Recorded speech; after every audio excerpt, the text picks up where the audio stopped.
John, thanks for joining us today. Well, thanks for having me on, Eric. So John, what are the top information security related problems that companies are facing this year, and what's most worrying about them? Well, Eric, let me set the stage. There are two types of companies. First, we have those who are risk adverse, are up to date with the threat landscape, and are deploying technologies to ensure they meet the security threat. Then there are those who fall into a combination of the following categories: less risk adverse, less knowledgeable about the threat landscape, following the advice of security vendors who offer reactive, outdated technologies, or just don't care. The latter category are busy evolving from simplistic web filtering to active web security, deploying secure web gateways to address the mass attacks that have shifted from email to web 3 or 4 years ago, and only in the last couple of years expanding into areas like social media scams. They're focused on the mass attacks we have seen out in the internet for a while now. Interesting. The security conscious, sophisticated companies are enhancing their secure web gateways and ensuring that they have the right mix of reactive and proactive security engines. They have been well positioned to address the rise of targeted attacks and to expand these security engines to also cover email, where there is an increase in malicious activity, mainly driven by these targeted attacks. These more savvy companies have moved on beyond mass attacks and understand that targeted attacks are the new threat. And this is exactly why companies have turned to M86 Security for help, looking for truly innovative and proactive security solutions. Now, we have also seen cloud projects and mobile platforms, deployment strategies like BYOD or bring your own device, but a solid, fluid security strategy based on leading innovative technologies and products will adapt and extend to cover these new requirements now and in the future. Last year at the SC World Congress, we had a panel of CSOs and law enforcement officials. We were talking about hacktivism. Already Anonymous is showing all kinds of interesting attacks going on. Companies are reporting it left and right. Why do you think this is a problem? And more importantly, what do you think companies are doing with related to their risk management strategy? Sure. So these hacktivists or cyber terrorism events that we have seen in the last year or so are one of the factors that are driving the surge in targeted attacks. The ones that we do find out about are either reported because of disclosure requirements and regulatory compliance, like data breach legislation or PCI data security standard, or they are confirmed by organizations after they have been publicly exposed by hacktivist groups. But this is only one type of targeted attack. Server-side attacks, where organizations publicly facing websites and web applications are attacked externally. The other type of attack, targeted attacks, is the client-side attacks.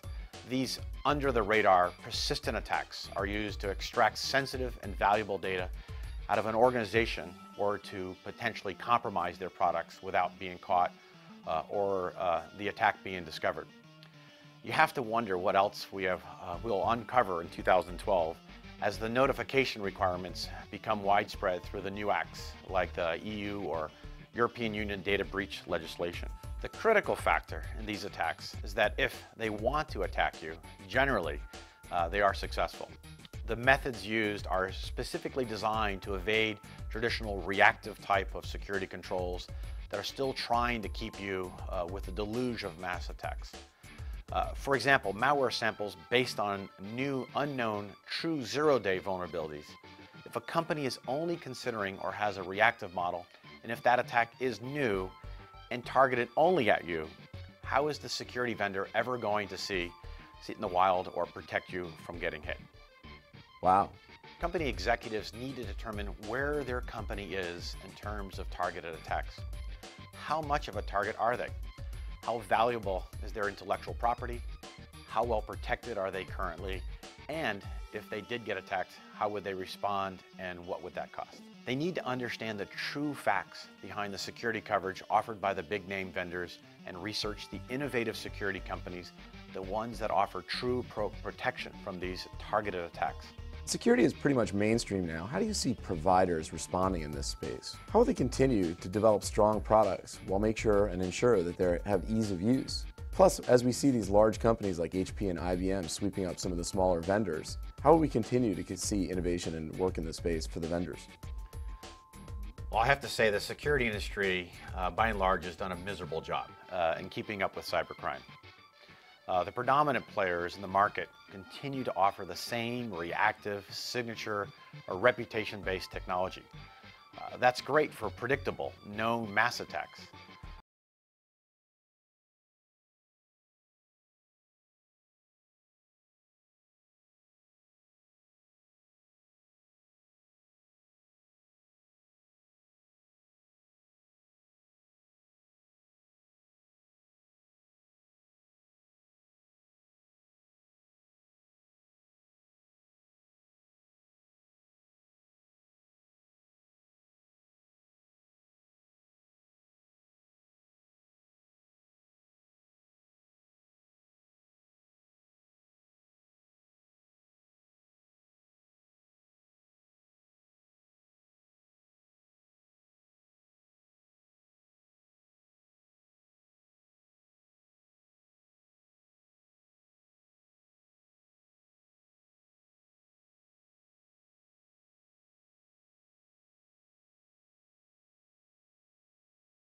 There will always be a place for new, nimbler, innovative vendors with the next great idea. John, that was a ton of very interesting information in a really short period of time. Thanks for joining us today.